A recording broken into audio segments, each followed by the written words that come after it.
face à la nation, Kazadi rend le silence. La vérité. Lampadaire, forage, centre financier, Arena de Kinshasa. Autant de projets emblématiques portés par le président Félix Tshisekedi depuis son arrivée au pouvoir en 2019. Des mots qui évoquent la modernisation du Congo, des symboles de transformation pour toute une nation. Pourtant, aujourd'hui, ces mêmes mots semblent lourds de suspicion. Pour certains, ils sont devenus des mots. Corruption, surfacturation, détournement. Et un nom revient sans cesse. Nicolas Kazadi, ancien ministre des Finances, au cœur des polémiques. Là, on va parler de sujet qui fâche. Lampadaire, 13 millions de dollars pour la 2600 lampadaires. Il a estimé que 398 000 dollars par forage, c'était exorbitant. Et lui, il a travaillé avec son équipe pour réduire à 297 000 dollars. Pour échapper à contrôle, nous avons besoin de nos forages. La Kisabiso va forage, la Kisabiso va lampadaire. C'est là le débat. Ministre Aligiba Tounate. Le détournement de plusieurs millions de dollars destinés au finissage de ces travaux. Mais où se situe la vérité dans ce tumulte médiatique? Y a-t-il réellement eu détournement ou surfacturation? Ces projets qui ont tant fait rêver sont-ils des fiascos en devenir ou seulement des victimes de rumeurs malveillantes et de malentendus? Le ministre des Finances est-il simplement le coupable désigné par une partie de l'opinion publique ou bien cette affaire cache-t-elle une campagne savamment orchestrée pour ternir son image? Que dit la justice congolaise? Et surtout, qu'en est-il des faits loin de l'agitation des médias? 4 journalistes de renom ont pris l'initiative de chercher des réponses. Willy Kalengai, Litsani Choukran, Élisée Odia et Eric Ombago. Des enquêteurs chevronnés déterminés à éclairer cette affaire complexe. Vous avez aussi entendu parler qu'on vous appelait M. 30%. Vous pointez du doigt une sorte de cabale politico-médiatique, mais vous n'êtes pas le seul politique ici en République démocratique. Pourquoi vous? Ensemble, ils se sont assis face à l'homme que beaucoup pointent aujourd'hui du doigt. Mais si vous aviez respecté les 4 phases de dépenses, vous n'aurez pas ces difficultés. Il y a eu un jour un ministre des Finances dans ce pays qui a payé des lampadaires à 5 000 $ l'huile. Est-ce que vous n'avez pas de regrets? Pendant 2 heures d'interrogation sans relâche, Nicolas Kazadi dévoile pour la première fois sa version des faits. Je suis seul ministre de l'histoire à amener ce pays à ces résultats-là en termes de gouvernance financière. Face au chevalier de la plume, il se défend, détaille ses actions et révèle les coulisses de ses projets phares qui semblent déjà jugés par l'opinion publique. Ces accusations de corruption, de gestion opaque, ces critiques virulentes sur des projets clés, que s'est-il vraiment passé? Amenez-moi un seul homme d'affaires particulier à qui moi j'ai négocié directement ou indirectement quelque commission que ce soit, même 0,5%. Dans cette interview exclusive, Kazadi répond sans détour à ces questions qui pèsent lourdement sur lui. Un moment de vérité que toute une nation attendait. Mesdames et messieurs, amis téléspectateurs, bienvenue à ce plateau spécial. Nous organisons ce plateau parce que nous sommes convaincus que notre métier, le journalisme, est fondé sur le principe du contradictoire. Nous sommes ici parce que nous avons voulu rencontrer quelqu'un. Nous l'avons sollicité et il a accepté notre invitation pour nous parler. Honorable Nicolas Kazadi, parce qu'il est élu de Miabi. Il est donc notre invité aujourd'hui parce que nous voulons aller au fond de questions, parce que nous avons aujourd'hui l'occasion de la voir. Nous allons donc lui donner la parole parce que l'équité veut que quand vous voulez fermer la porte à quelqu'un, au moins écoutez-le. Honorable Nicolas Kazadi, bonjour. Bonjour Willy Kalengai. Merci d'avoir accepté cette interview. Nous allons le faire sous le signe de la franchise. Nous allons le faire sous le signe du respect de notre peuple et de notre opinion. Vous l'avez accepté et nous espérons que nous allons tous en bénéficier. Pour vous recevoir sur ce plateau, je suis accompagné des meilleurs journalistes de la place. Nous avons à votre droite, à vous, à ma gauche, Litsani Choukran, journaliste de Politico.cd. Merci d'être là. À ma droite, la non moins talentueuse Élisée Odia, que l'on ne présente plus. Très talentueuse, n'est-ce pas, Élisée Odia?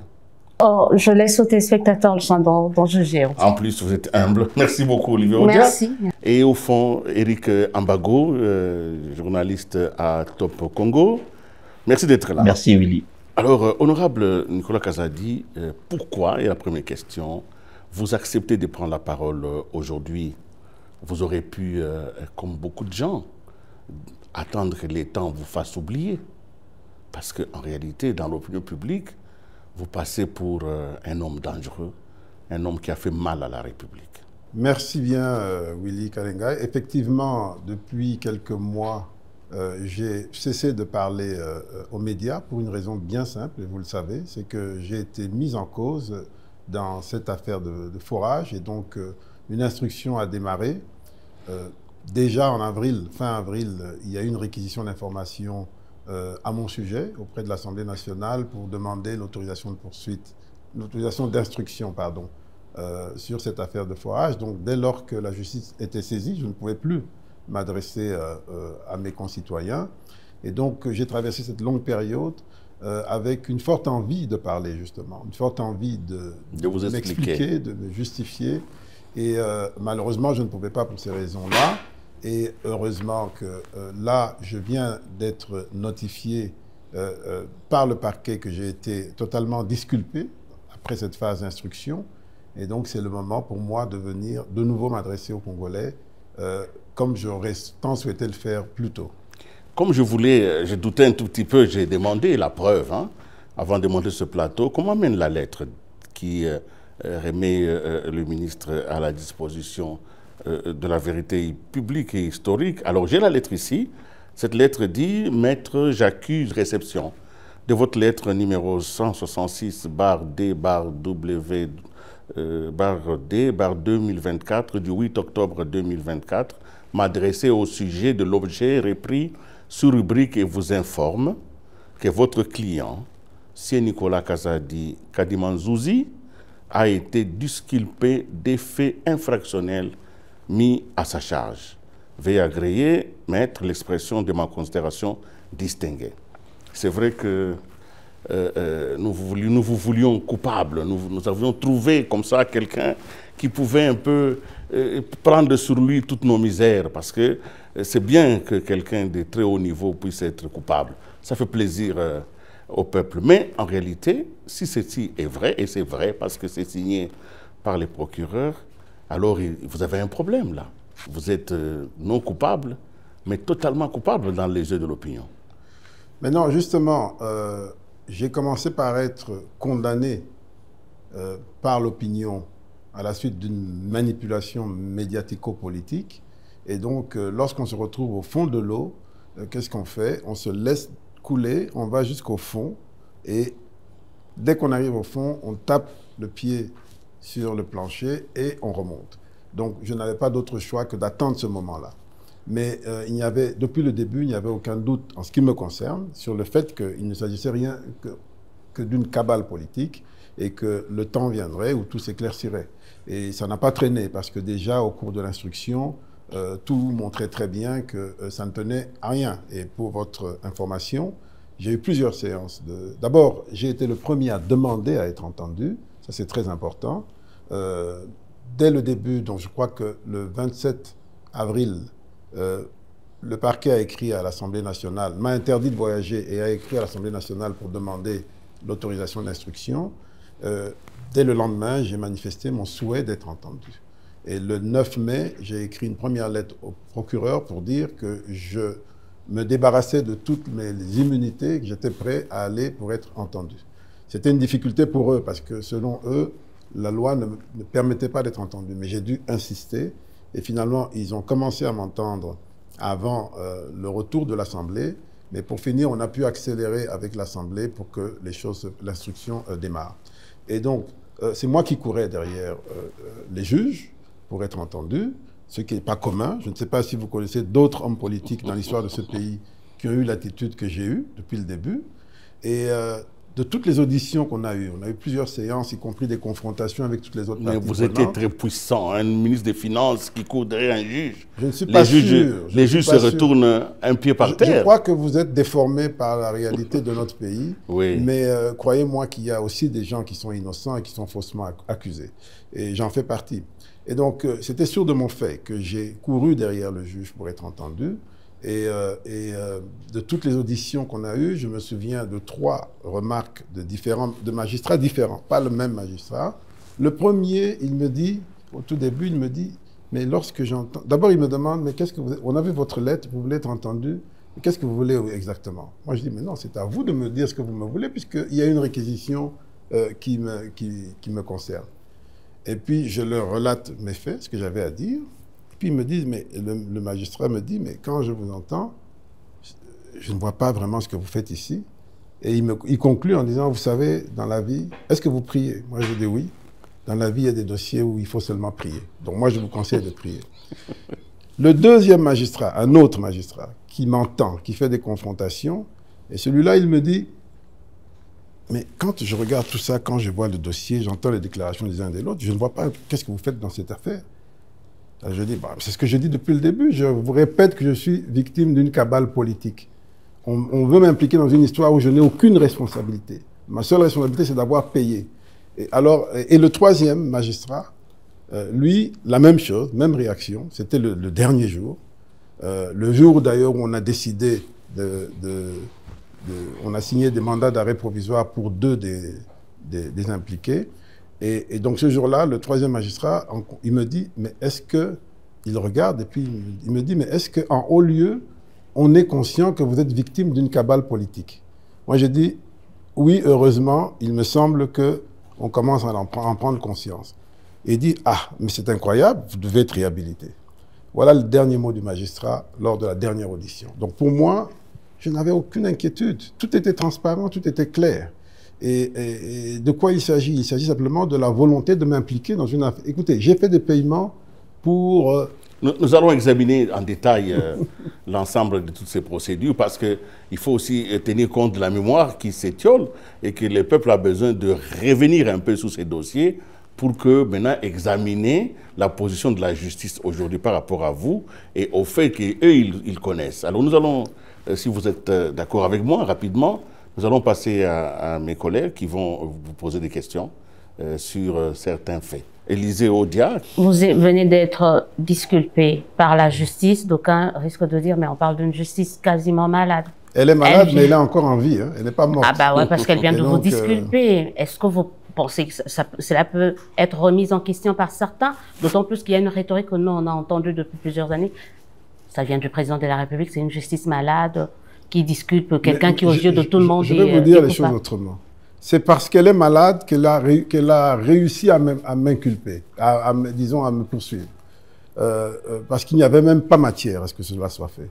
C'est justement parce qu'elle est malade qu'on a réussi à mettre mon nom dans une affaire où je n'avais rien à voir, pour me jeter en pâture, comme ça a été dit, pour essayer de compromettre ma carrière politique et surtout compromettre ma crédibilité que j'ai forgée en 58 ans.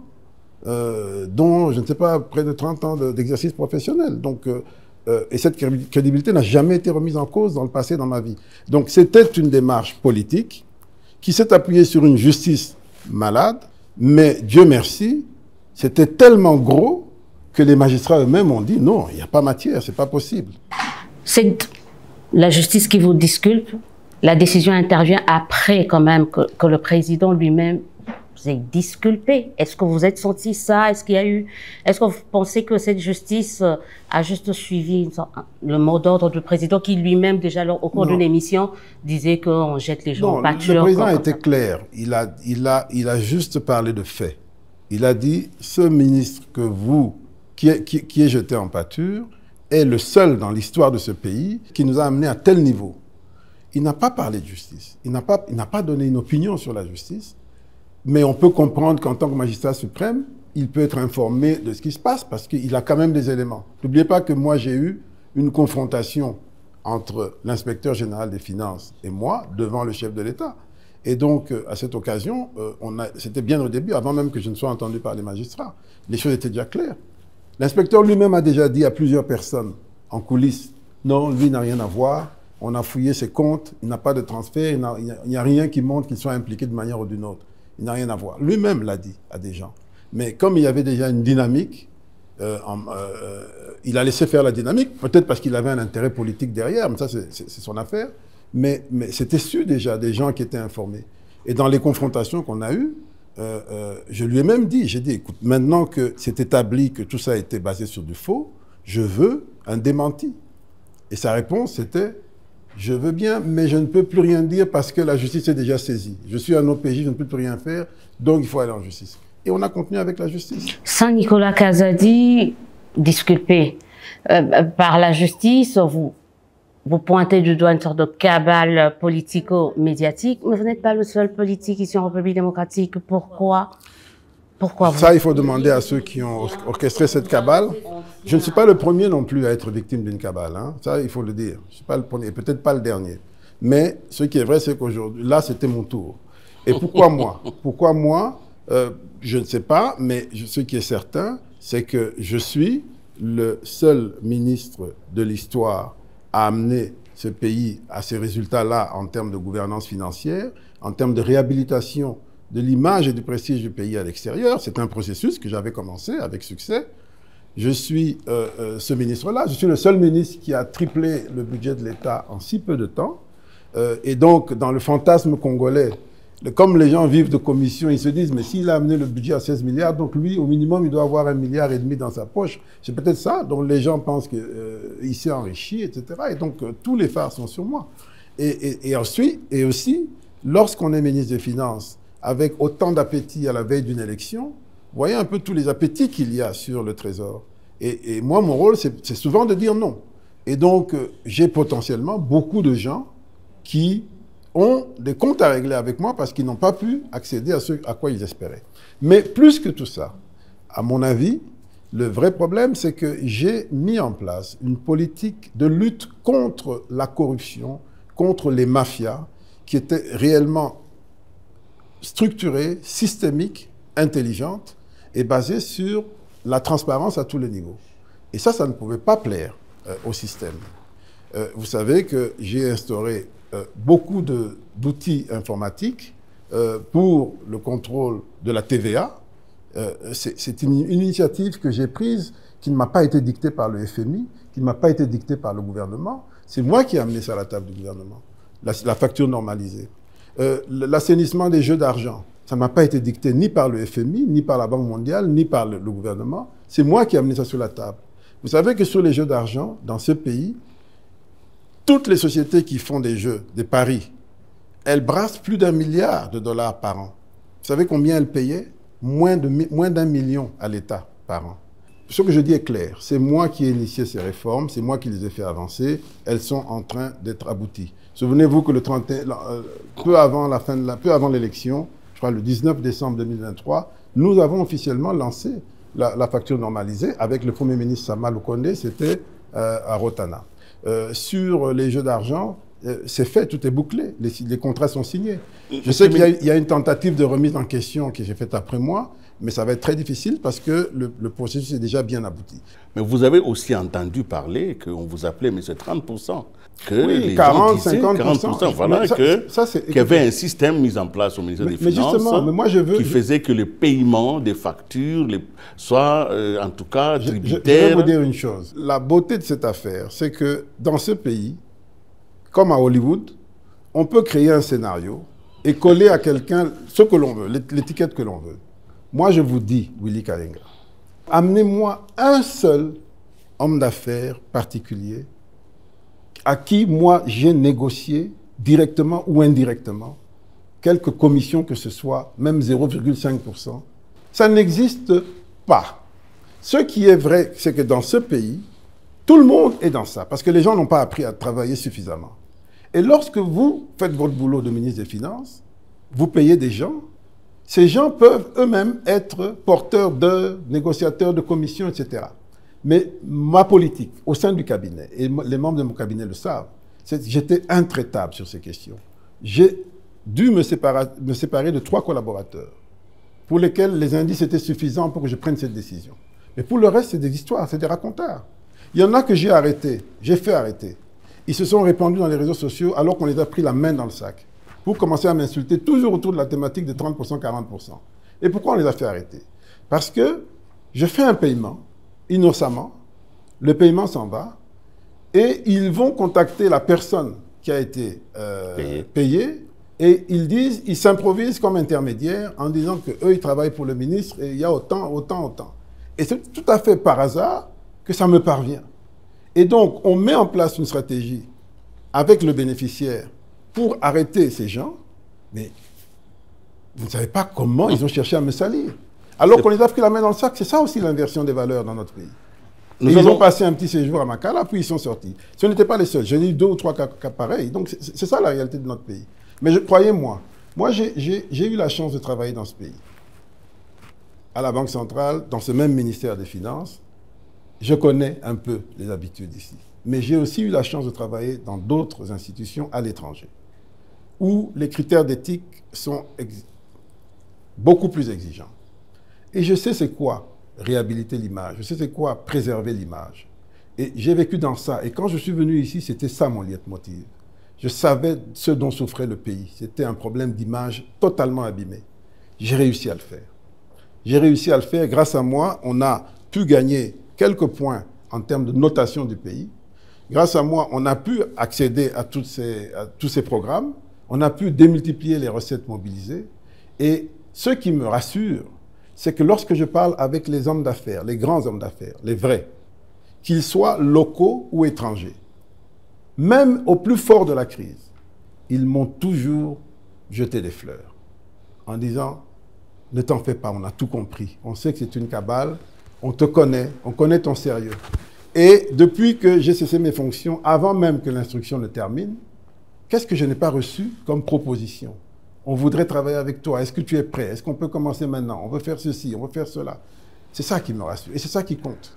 Dans le problème de forage, quand on vous amène le dossier, les observateurs aguerris de la gestion publique estiment que vous auriez outrepassé vos pouvoirs en examinant les prix et en leur envoyant même ces dossiers qui avaient déjà été traités en Conseil des ministres, qui avaient déjà obtenu l'avis de non-objection de l'institution en question, est arrivé chez vous pour exécution.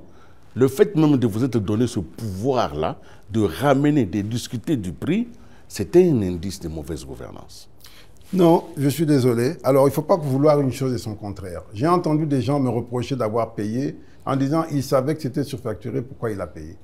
Je vais vous dire une chose. En tant que ministre des Finances, c'est vrai, je ne suis pas ministre sectoriel. Oui. Je ne peux pas aller dans les détails parce que ça a déjà passé toutes les étapes d'approbation. Le contrat est déjà signé. Ça veut dire que les marchés publics ont approuvé. Qui suis-je, moi, pour tout remettre en question? Ça, vous avez raison de dire cela. Mais en même temps, à mon niveau, je fais de nouveau une relecture qui est rapide, qui est légère. Et ça, c'est ma responsabilité en tant que ministre des Finances. Je le fais pour tout. Et il m'arrive de dire non, je ne paye pas. Il m'arrive de dire je paye, mais à telle condition. Il m'arrive de renvoyer le dossier. Dans le cas ici, tout ce que j'ai dit, c'est que des éléments que moi j'ai, parce que nous finançons des projets financés par des bailleurs de fonds, des éléments que moi j'ai, la moyenne par station me paraît un peu élevée quand je compare les stations que nous avons payées, notamment dans le cadre du projet BAD, du projet prise avec la BAD, et quand on voit la configuration de ces stations, avec celle qui était proposée par Stever Construct. C'est une observation simple, et qui est de mon devoir. Je leur ai dit, écoutez, quand je vois le prix moyen, moi, on a payé avec la BAD des capacités énormes. Vous avez des réservoirs de 150 mètres cubes, 60 mètres cubes en béton armé, avec des mini-réseaux qui s'étendent sur 2 km. Le plus cher qu'on ait payé, c'est 680 000 $, et le moins cher, c'est 390 000 $. Ça, c'est projet prise, hein, avec appel d'offres international, etc. Et je leur disais, 400 000 $ pour les vôtres, qui n'ont pas des réseaux aussi étendus, qui n'ont pas des capacités de stockage similaires, ça me paraît un peu cher. Et ça, c'est l'observation de mes services. Et je leur ai dit, allez regarder. Et donc, le temps que ça a pris, mais en même temps, pendant la même période, nous avions le souci d'avoir des forages, d'offrir des forages aux populations. Nous étions en année électorale, n'oubliez pas. Et donc, il fallait aller vite. Il fallait que les forages soient répandus dans tout le pays.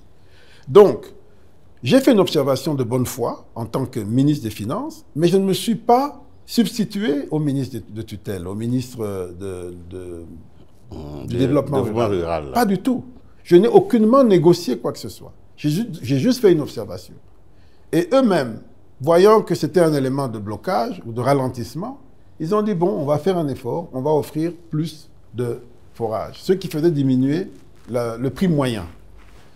Mais je vous dis, même lorsque j'ai fait cette remarque, cela ne veut pas dire qu'il y avait surfacturation ou que j'ai reconnu qu'il y avait surfacturation. J'ai donné un avis, c'est tout, de bonne foi. Peut-être que mon erreur, c'est d'avoir excès de bonne foi. Mais oui, ce n'était qu'un avis. Ça vous a impliqué dans cette affaire-là? Oui, mais c'est léger. La décision, le procureur est là. Elle est très... je trouve que... Vous savez pourquoi on a fait cette réquisition?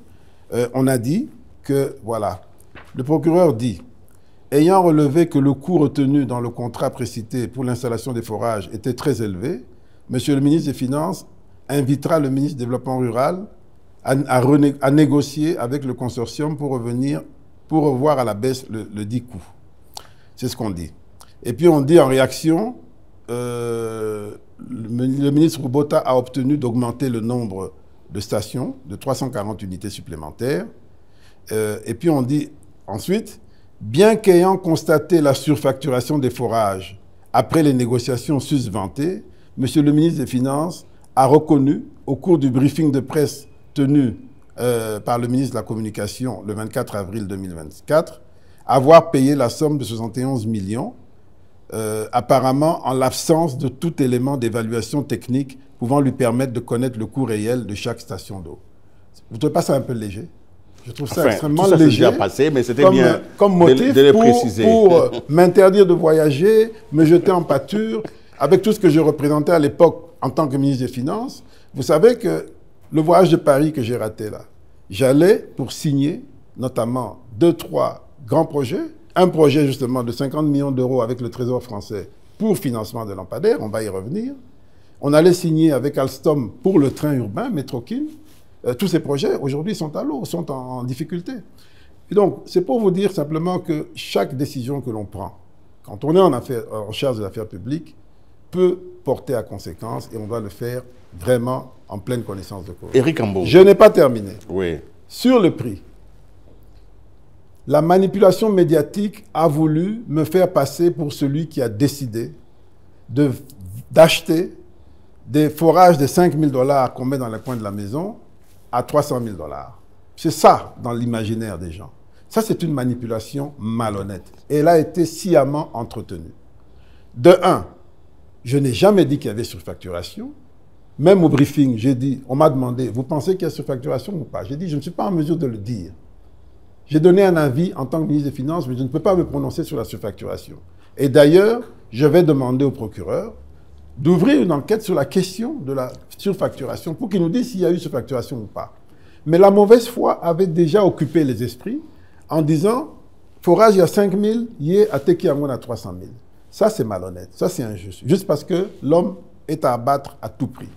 Et je vais vous dire, je vous ai donné le prix du projet prise, je vais vous le donner. Je n'ai jamais pensé qu'il y avait surfacturation. Jamais. J'ai juste pensé qu'il pouvait y avoir des ajustements, qu'on devait savoir de quoi on se passait. Et ça, c'était au ministre Roubota de me convaincre, parce que c'est lui qui a la charge du contrôle.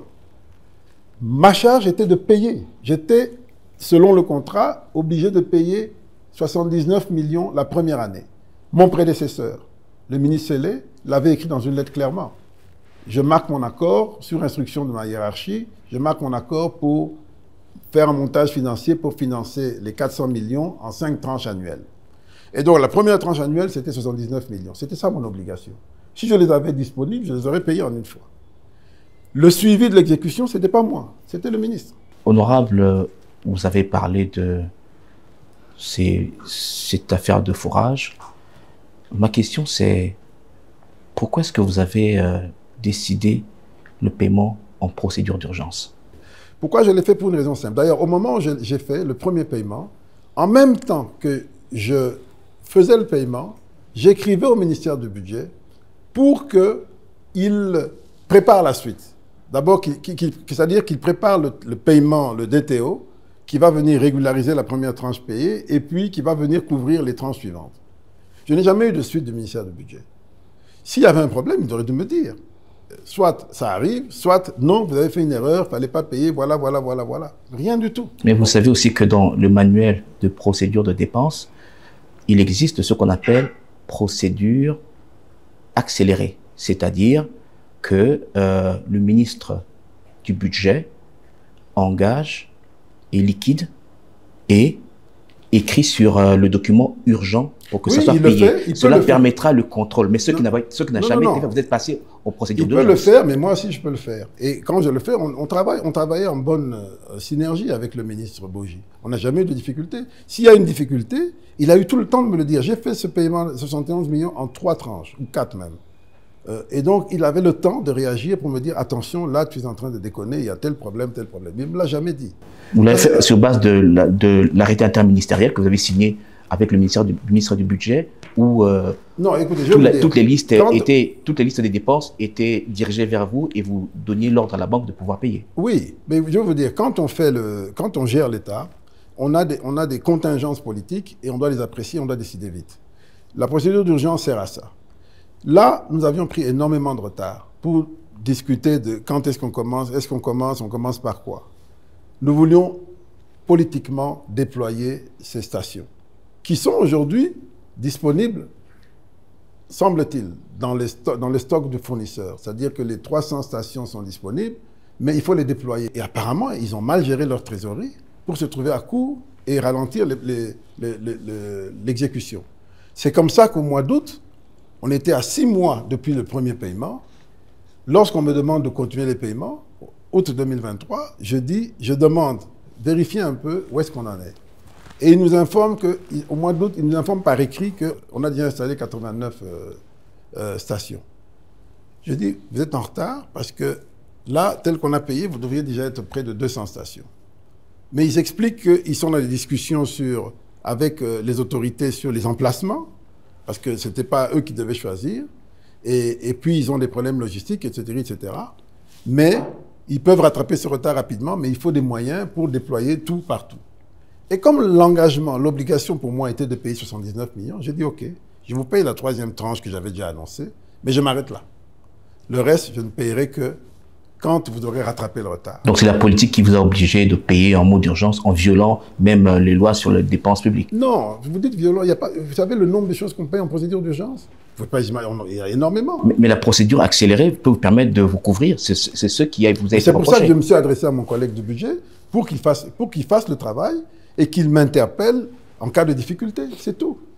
Vous savez une chose, demandez à tous ceux qui fréquentent les 2 ministères là.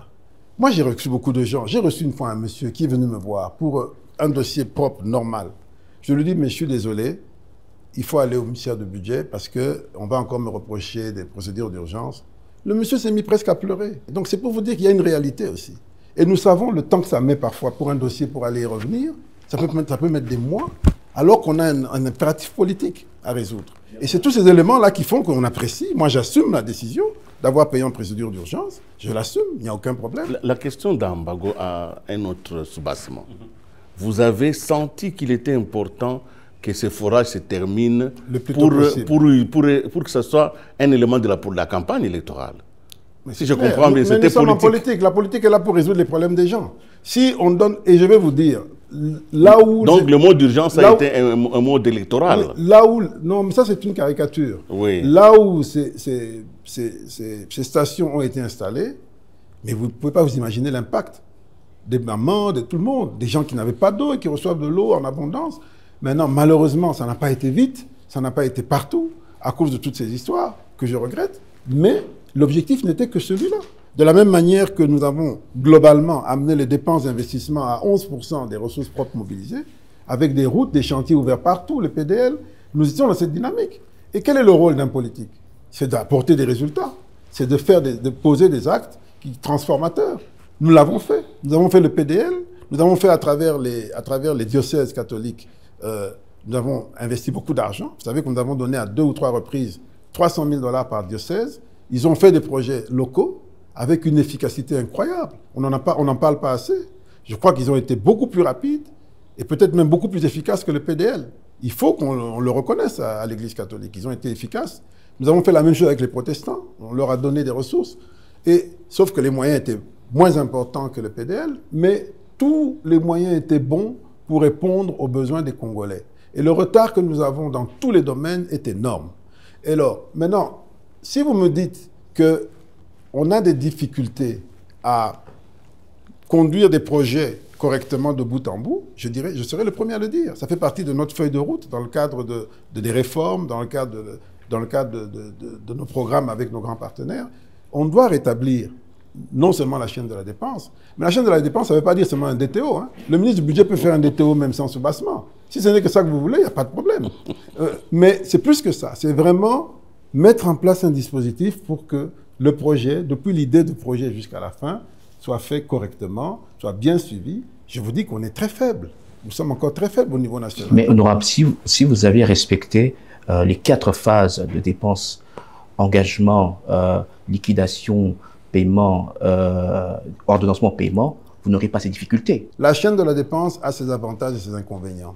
Elle est très bien pour renforcer le contrôle, mais elle pose problème parce que qui dit contrôle dans notre pays dit étape à franchir, dit temps, dit même argent, je crois qu'on se comprend, et ça devient maintenant un inconvénient.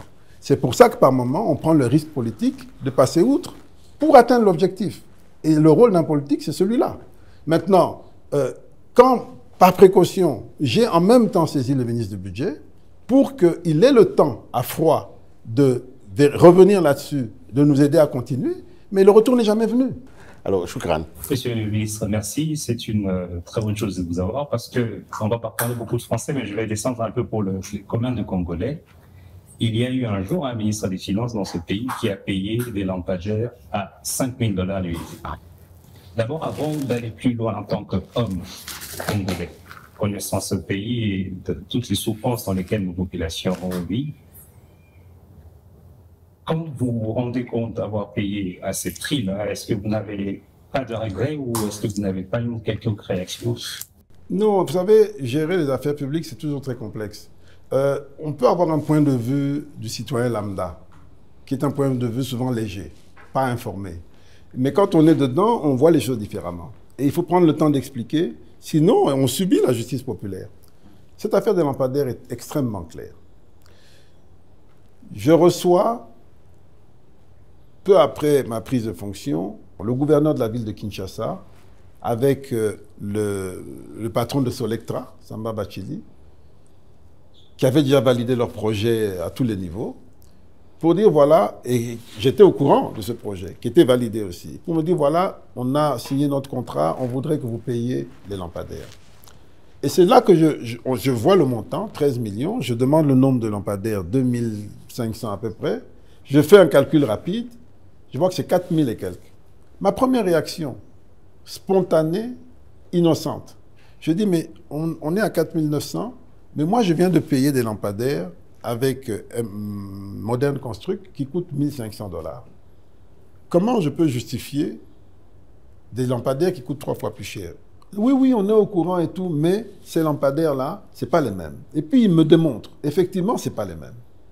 Et il me rappelle que ces lampadaires-là, c'est des lampadaires qui sont venus de France. C'est une opération pilote. Ils sont achetés en France à 1700 €.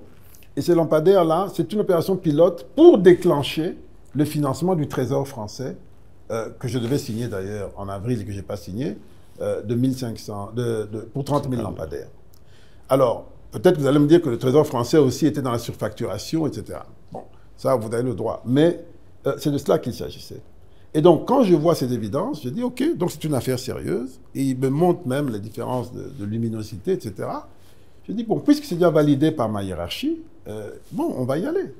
Alors, je dis, bon, en même temps, comme ce n'est pas les mêmes lampadaires, mais que je veux m'assurer qu'on paye vraiment les lampadaires qu'on a dit et qu'on ne va pas payer des lampadaires moins chers après, je mets en place une règle de jeu.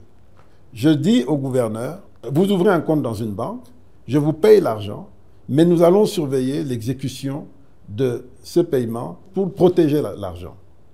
Et il ouvre un compte à la Sofibank. Je transfère les 13 millions et en même temps, j'écris à la Sofibank pour dire, je transfère, et au gouverneur d'ailleurs, pour dire, je transfère l'équivalent de 13 millions de dollars pour les 2500 lampadaires, mais pour garantir la bonne exécution du projet, il faudra ma non-objection pour les décaissements. Et la première non-objection, c'est 30% du montant que vous avez le droit de payer au prestataire, Solectra. Tout le reste, 70%, vous ne payerez que aux fournisseurs du prestataire. C'était pour moi une façon de sécuriser. Quand j'ai fini de faire ça, j'appelle l'inspecteur général des finances. Je lui dis, monsieur l'inspecteur général, je viens de transférer 13 millions à l'hôtel de ville dans un compte à Sofibank. Je vous demande à vous de surveiller l'exécution de ce projet pour que tout se passe bien. Il me dit, OK, il n'y a pas de problème, ça tombe bien parce que j'ai déjà une équipe qui est basée là-bas à l'hôtel de ville, donc ils vont faire le suivi. Je dis, OK, je suis tranquille. Premier paiement, OK. Deuxième paiement, le gouverneur écrit à l'inspecteur général des finances pour dire, on a déjà atteint 70% d'exécution. C'est lui, hein, selon ses calculs. Moi, je ne suis même pas au courant. Alors, je demande qu'on paye encore 40% du montant au prestataire. L'inspecteur général des finances autorise. Il dit, oui, vous pouvez payer. C'est la banque qui m'interpelle. Le directeur de la banque, M. Henri Ouazny, qui m'appelle, qui me dit, Excellence, vous aviez dit qu'on ne peut pas payer plus de 30% au prestataire. On a déjà payé 30%, maintenant on me demande de payer 40% encore au prestataire. J'ai dit non, vous vous conformez strictement à l'instruction que j'ai donnée.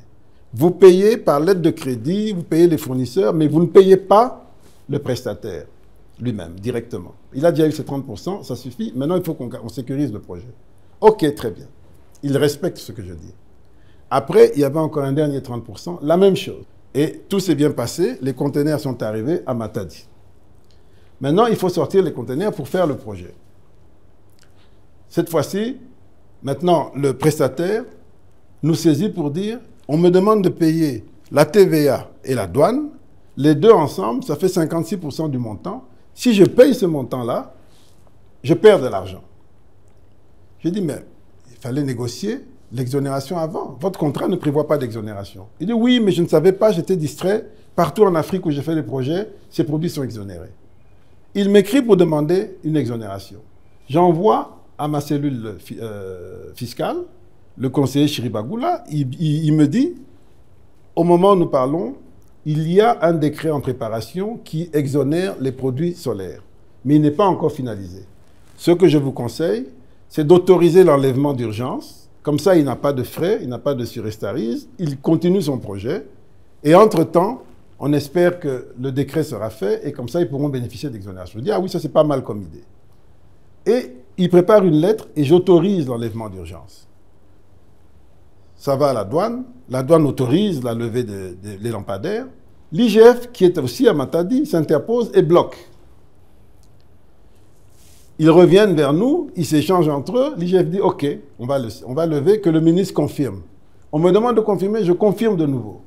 L'IGF bloque de nouveau. Je n'ai plus de nouvelles. Et nous nous retrouvons, je crois, au mois d'août 2023, au Brésil. Nous accompagnions le chef de l'État qui avait un sommet à Belém avec le président brésilien. Et M. Samba Bachili est là. On se retrouve dans la suite du président, parlant d'autres sujets. Et puis, M. Samba, avant la fin de la discussion, il dit, mais Président, j'ai toujours un problème, je n'ai pas encore fini mon projet de lampadaire, alors que bientôt on va signer à Paris pour le financement et tout. Alors le président qui dit, comment c'est pas encore fini cette affaire, qu'est-ce qui ne va pas? Il dit, c'est le ministre des Finances. Il dit, non, non, c'est pas lui, c'est l'IGF. L'IGF qui bloque, le ministre a déjà écrit, mais l'IGF bloque. Il se tourne vers moi. J'ai dit, non, président, moi j'ai fait ce que je devais faire, je ne suis au courant de rien. Alors il me dit, qu'est-ce qu'on doit faire? Ah, il faut que l'IGF autorise qu'on enlève les affaires pour ne pas compromettre le projet. Alors, et puis le président me demande, moi, d'appeler l'IGF. Il dit, vois avec lui, qu'il libère le temps qu'il ne faut pas compromettre le projet, comme sinon il aura des surestarises, et puis, entre-temps, on va régler le problème. Je sors de la suite, j'appelle l'IGF, je lui rends compte, je lui dis, voilà, on est au Brésil, M. Samba a posé tel problème, le président demande que tu libères d'abord et on va régler le problème de l'exonération après. Moi-même, j'étais surpris que ce n'était pas encore réglé. Alors, il me dit, ok, ça va, je vais le faire. Je dis, bon, si vous avez des doutes, demandez à José Louvoiseau qui était là, au directeur de cabinet adjoint Olivier Mondongue qui était là. Il dit non, ou bien demander au président lui-même. Il dit non, comme vous m'avez dit, Excellence, je m'exécute. On est en août 2023, hein. Je m'exécute. Août passe, jusque décembre, élection passe, et après, quand tous ces gens décident de m'abattre, il ressort ce dossier, et avec deux thèmes, un seul thème, deux thèmes, surfacturation et non-livraison. Voyez un peu. C'est la même IGF qui a sorti ce dossier, alors que c'est eux qui étaient en charge et du suivi du compte et de la libération des conteneurs dans une affaire transparente, et ils ne l'ont pas fait. Si moi j'avais des intentions de m'enrichir là-dessus, vous croyez que je n'allais pas autoriser qu'on donne l'argent au prestataire pour qu'il m'en donne une partie? J'ai refusé de le faire, justement pour éviter qu'on ait cela. J'ai sécurisé le projet. Maintenant, donc on a fait ce scandale. Et lorsque j'ai eu l'occasion, dans une confrontation avec l'IGF, de démontrer que c'était vraiment de la mauvaise foi et de la cabale politique, en relatant tout ce que je viens de vous dire, le seul argument qu'il a trouvé, c'était « Non, mais en réalité, le prestataire dit qu'il a acheté ses lampadaires à 1 700 €, c'est faux. Moi, j'ai écrit au prestataire, il a acheté ça à 800 €. Donc, il ment quand il dit qu'il va perdre de l'argent s'il paye la douane et la TVA. » Je dis « Ah bon? Et pourtant, le prestataire a été payé par lettre de crédit. La banque ne peut pas tricher sur la lettre de crédit. C'est une société bien connue en Europe. Comment la banque peut tricher sur une lettre de crédit? Et puis, je ne pense pas que ce que vous dites est vrai parce que le crédit qu'on a obtenu avec le Trésor français, quand vous faites 50 millions d'euros pour 30 000 lampadaires, ça donne à peu près le même prix. On est à 1660 et quelques. Donc, je ne pense pas qu'il y ait tricherie sur le prix. Moi, c'était pour m'assurer que la qualité soit la même, que j'ai fait tout ça, ce dispositif. Alors, il me dit, non, j'ai la lettre. Mais montrez-la, il ne me montre pas. Et le lendemain, j'appelle le prestataire. Je dis, mais finalement, vos lampadaires, vous les avez achetés à combien? Parce que l'IGF prétend que c'est à 800 $ et que donc votre argument de perdre l'argent est un faux argument. Il dit, Excellence, je mets quiconque au défi. Ce produit est connu, c'est 1700 €, 1770 €. D'ailleurs, je vais demander au prestataire de le prouver.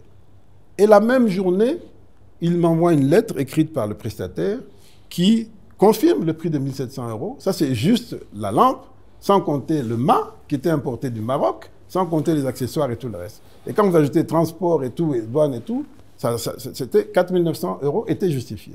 Le dollar était justifié. Et donc, quand je reçois la lettre, j'envoie ça à l'IGF, à l'inspecteur général. Je dis, mais hier, chez le président, vous avez dit qu'il a trompé sur le prix, et donc son argument de dire qu'il perd de l'argent est un faux argument. Regardez ce qu'il m'a envoyé. Regardez ça. Et d'ailleurs, quand on fait le calcul, 50 millions par 30 000 lampadaires, c'est ça. Alors, dans quel intérêt vous racontez des choses fausses? Dans quel intérêt vous mentez? Qu'est-ce que vous voulez au juste? Ça, c'est ma question. Finalement, quand on regarde la tournure de ces dossiers, notamment d'autres aussi, est-ce qu'il y a-t-il eu un problème entre votre ministère et l'IGF finalement? Non, les gens veulent faire des biceps, mais moi je ne suis pas dans cette logique. Moi je suis dans une logique de travail et de résultats. C'est tout. Mais les gens veulent faire la politique quand ils ne le sont pas. Nous qui sommes censés faire la politique parce que nous sommes des politiques, on est préoccupés par les résultats. C'est ça, toute la différence, elle est là. Et donc, il fait ça, et après, j'apprends que les mêmes lampadaires qui étaient bloqués à Matadi étaient mis en vente aux enchères. Et j'apprends que c'est la société Proton qui est candidate pour acheter ces lampadaires qui sont mis aux enchères. Ça, c'est déjà sur les lampadaires eux-mêmes. Mais sur le prix des lampadaires, je crois que la démonstration est claire qu'il n'y a pas surfacturation. Deuxièmement, la même IGF qui était en mission à la ville de Kinshasa n'a pas vu, peut-être qu'elle était distraite, qu'il y avait un autre fournisseur qui s'appelle Proton, du groupe Raoji, qui vendait des lampadaires 2 fois moins performants ou 3 fois moins performants que ceux de Solectra à 6 000 et quelques dollars, plus de 6 000 $. Pourquoi elle n'a pas vu? Pourquoi elle n'a pas parlé de surfacturation? Parce que vous avez empêché... Oui, mais j'ai empêché aux gens de bouffer. Pourquoi vous l'avez fait? C'était pour quelle raison? Mais non. Vous soupçonniez qui allait voler cet argent? Je vais vous dire une chose. Le projet était déjà accepté, les prix étaient connus, l'argent était connu, vous avez payé. Pourquoi suivre l'argent même là où on doit aller? Donc vous me reprochez d'avoir protégé les intérêts de l'État. Parce que finalement, ça n'a pas eu lieu. Finalement, on n'a pas eu les lampadaires. C'est faux. Les lampadaires sont finalement... ne sont pas installés. Non, ils ont été installés. Ils sont installés aujourd'hui à 95%. Le seul tronçon qui n'est pas installé, c'est à la demande du gouverneur, parce qu'il y a des travaux à faire sur la route et tout ça. Mais ils sont faits. Mais là, plus personne n'en parle. On continue de répéter, monsieur Lampadaire, monsieur Toto, comment on dit, Yo-Yo, Yabana. On continue de salir mon nom alors que le travail est fait et alors que j'ai héroïquement protégé la nation. Et, par ricochet, j'ai démontré la mafia qu'il y avait derrière. Mais puisque je n'ai pas cette puissance médiatique que d'autres ont, parce que je ne pense pas, moi, quand je me réveille le matin, à corrompre les journalistes pour qu'ils m'encensent, eh bien, bon, c'est moi qu'on veut jeter en pâture.